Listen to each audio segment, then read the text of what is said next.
This is Jen, and I'm here with Heather from the new Stack. And we've been talking about what Kubecon has been like this time around. I always love coming to in-person events because I hear things that I don't hear from my basement office. So what kind of trends are you picking up this week at Kubecon in terms of what are people looking to learn and what are they talking about?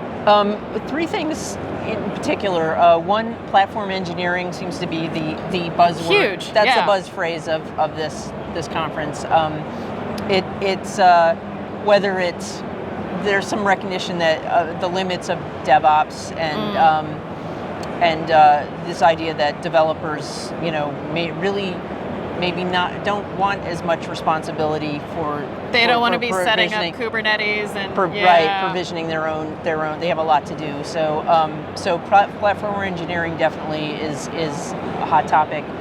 Sort of a subset of that is shift left might be on the way out, and in terms of the hype cycle, it's still a concern of how to keep code safe from the very beginning of its life cycle. But there's a lot of concern about how much cognitive load we're dumping on developers at the beginning of, and how much responsibility we're dumping on them at the beginning of. So do you think things might be swinging back a little bit away from shift left a little toward more the ops shift, team or toward the security team? A little more, yeah. Okay. So that's part of, I think, platform engineering.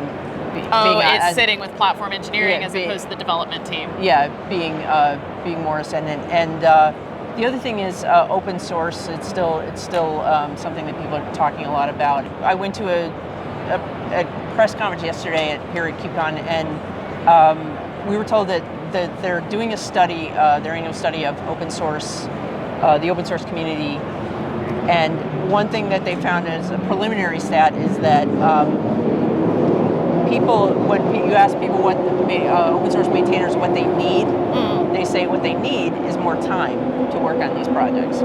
And it's not more money necessarily, although I'm sure that money doesn't hurt. Money doesn't usually. hurt. Money never hurts. But the thing that they really want more is more time to work on these projects. For their employer give them, allow them to do work on these. That more. being, for example, a portion of their job, or if they have professional development opportunities, that they can consider open source maintenance as a true professional development opportunity. Yeah.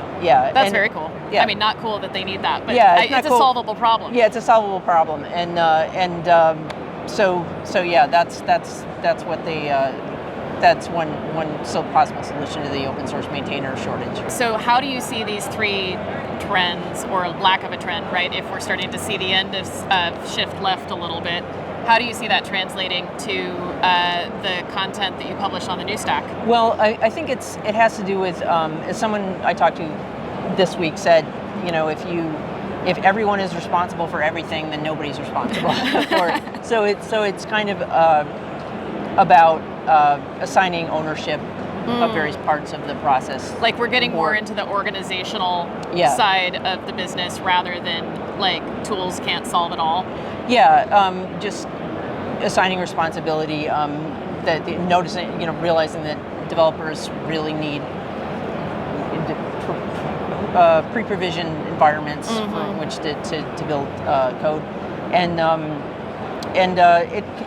I think it also speaks to just the growing complexity of the landscape and the tools, and when businesses scale, it's the idea of a full stack developer is kind of people are realizing that might be a little much to expect of a single human. Yes. So that's all these things are somewhat connected. I can see that. I mean, the emergence of platform engineering or platform ops, we've been seeing at NGINX for maybe the last year and a half or so. And it's interesting to think about shift left having a place to stop. It doesn't need to go all the way left, but just leftish. Shift leftish. Left of center? Yes. And then definitely open source. We continue to hear about the value of that, about the challenges of if your maintainers don't have that as their full-time job. What happens if there's a problem? Who's going to patch it? Or innovation being a challenge. Well, I look forward to seeing how the new Stack's content maybe, changes or updates to match what you're seeing here this week. Though I think a lot of it is already, like we're seeing these as trends already, and it's kind of confirming it, right? Yeah. All right, cool. Well, thank you.